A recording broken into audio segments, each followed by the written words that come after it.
There's a kind of power that doesn't shout. It doesn't boast. It doesn't raise its voice. It simply is. It walks into a room, says nothing, and changes everything. And it was this quiet, almost invisible form of strength that fascinated Friedrich Nietzsche more than anything else.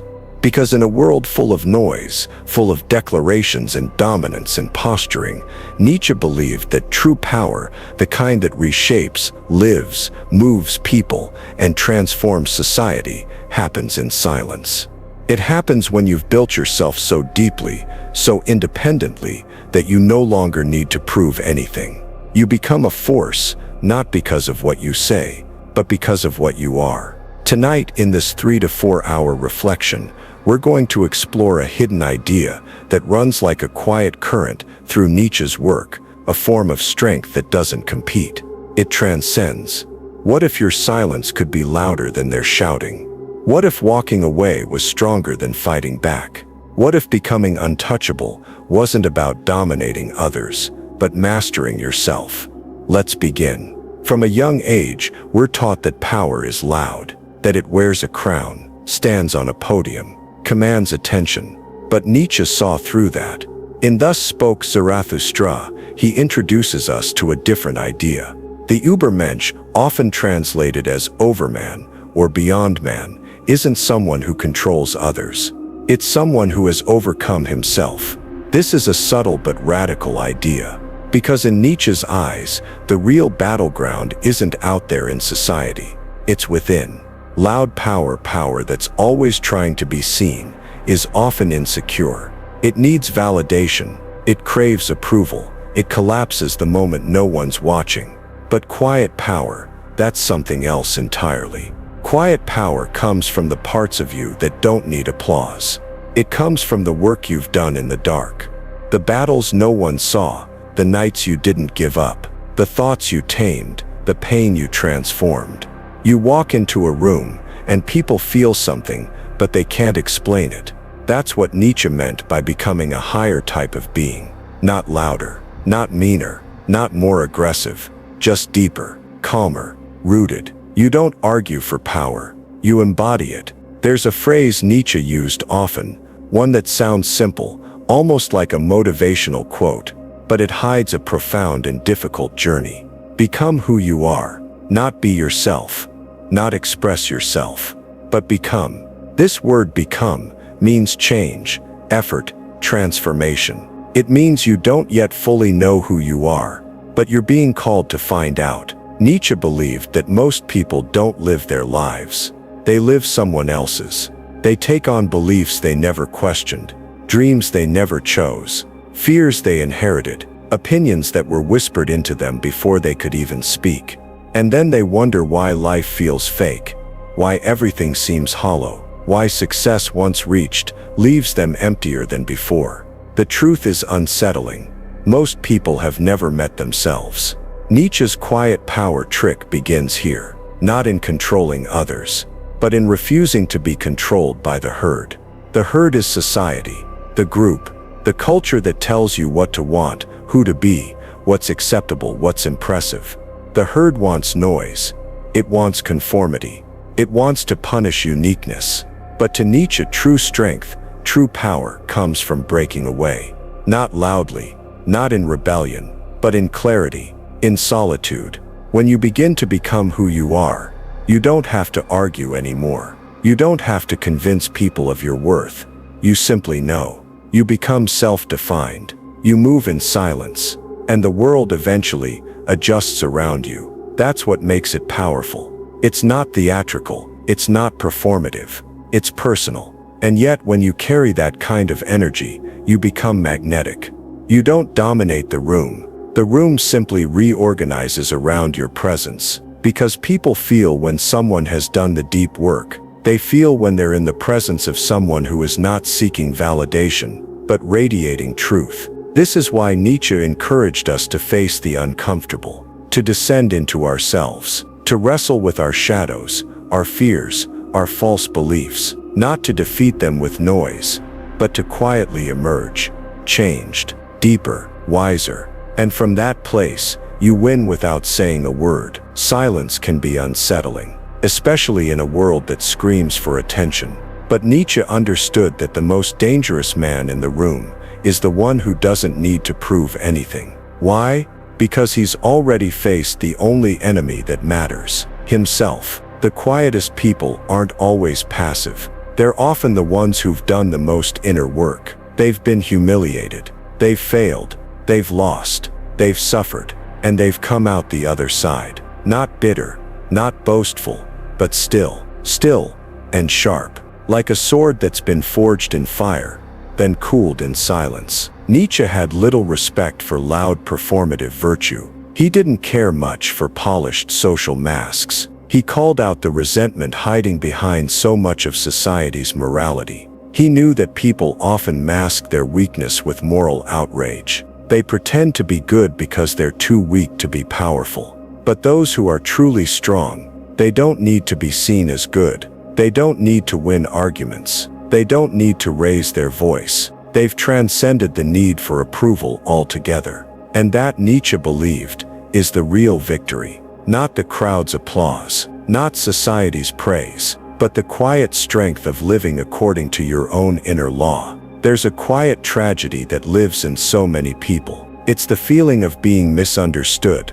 of being seen wrongly, judged unfairly, or never fully known. This feeling haunts the intelligent, the creative, the different, and Friedrich Nietzsche knew it intimately. But he didn't think the answer was to fight for understanding, to explain, to plead, to endlessly reframe yourself for others. Instead, he suggested something far more radical, something powerful and terrifying. The higher we soar, the smaller we appear to those who cannot fly. You don't need to be understood. You need to become. The need to be understood is one of the final chains we must break. It ties us to the world of surface-level relationships, to the judgments of people who have never seen what we've seen, felt what we've felt, or dared to walk the path we've chosen. To Nietzsche, becoming who you truly are means accepting that your journey won't be understood by most. And it doesn't have to be. In fact, it can't be. Because most people live within what he called the morality of the herd. They follow rules not because they believe in them, but because they were told to. They think within the limits of their time,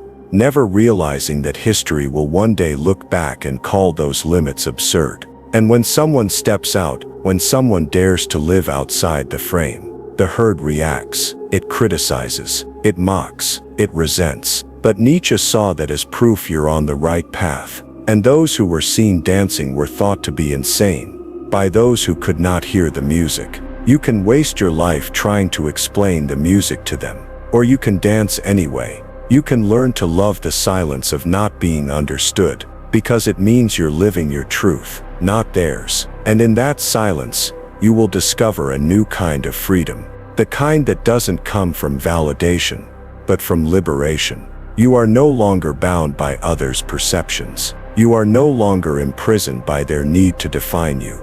You are free, and in that freedom, you carry a quiet power that no one can take from you. Now we reach one of Nietzsche's most misunderstood ideas, the will to power. Many have interpreted it as aggression, as domination over others. But that's not what Nietzsche meant, not at its core. The will to power is not the will to control others. It's the will to overcome yourself. It's the inner push, the drive inside every living thing to expand, to grow, to strengthen. It's the force of life itself, the thing that makes the seed break through the soil, that makes the artist keep painting, even when no one's watching. It's the quiet inner whisper that says, become more. Not more famous, not more liked, but more yourself, more whole, more capable, more true. The will to power is what pulls you out of stagnation, out of victimhood, out of the dullness of conformity.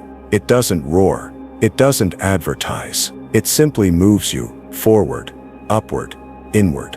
And when you listen to it, you begin to live from your center. You stop reacting. You stop competing. You no longer need to win in the eyes of the world, because you've already won where it matters most, inside. This is Nietzsche's quiet trick. Not to chase power, but to embody it.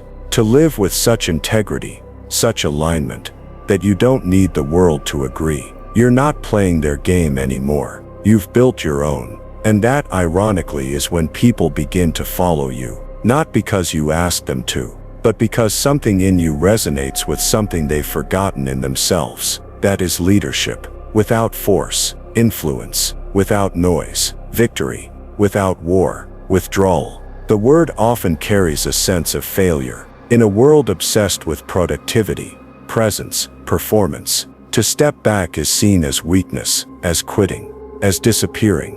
But Nietzsche, ever the rebel of the soul, saw withdrawal as something else entirely. He saw it as preparation, as purification, as an act of power. Invisible threads are the strongest ties. He believed that great minds, those destined for real influence, must learn how to disappear, not in shame, but in sacred necessity. Because society is loud, and if you're not careful, its noise will become your mind. Its expectations will drown your intuition. Its values will replace your own. So the philosopher must retreat.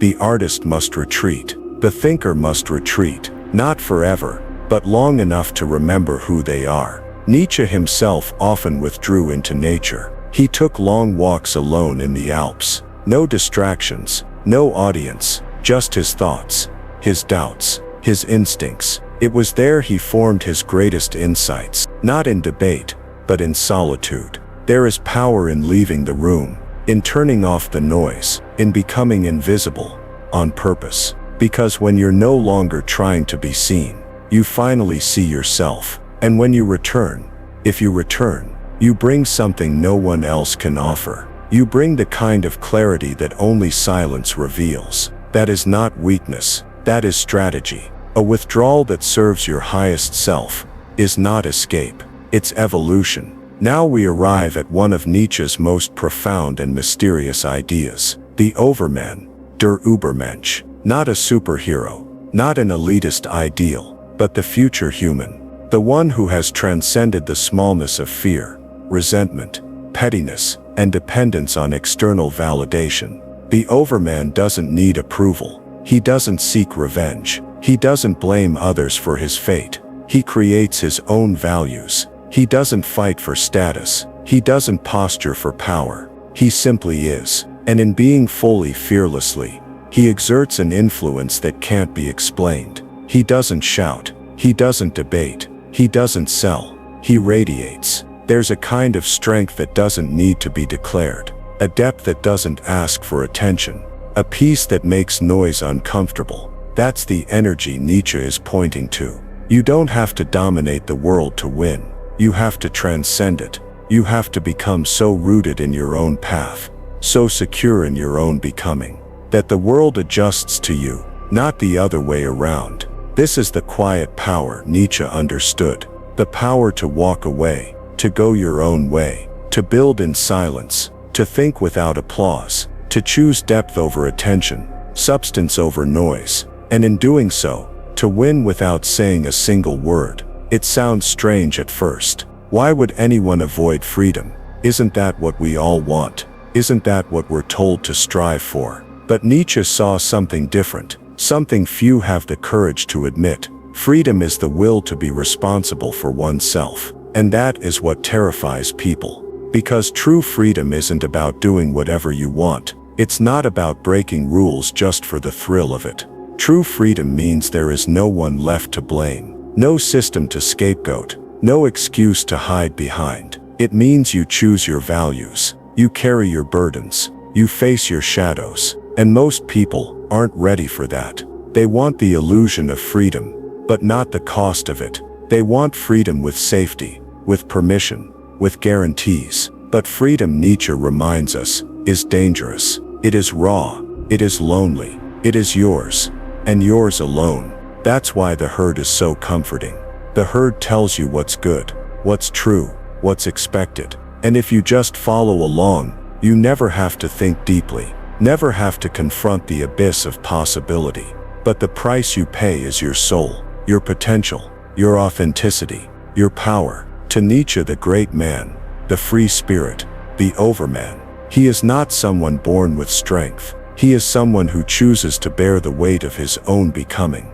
even when it hurts, even when it isolates, even when no one understands. Especially that we live in a world where strength is often mistaken for dominance, loudness, control, aggression. But Nietzsche believed that true strength is quiet. It doesn't demand attention. It doesn't force itself upon others. It holds, it endures, it persists, it walks alone when necessary. Strength is being misunderstood and staying true to yourself anyway. Strength is knowing you could fight, but choosing peace. Strength is being free, even in the face of pressure, judgment, or rejection. And when you redefine strength in this way, you begin to see something profound. You no longer need to win by conventional standards, because the real victory is staying aligned with your inner world while the outer world tries to shape you. The real victory is remaining soft in a world that tells you to harden. It's forgiving yourself when you stumble.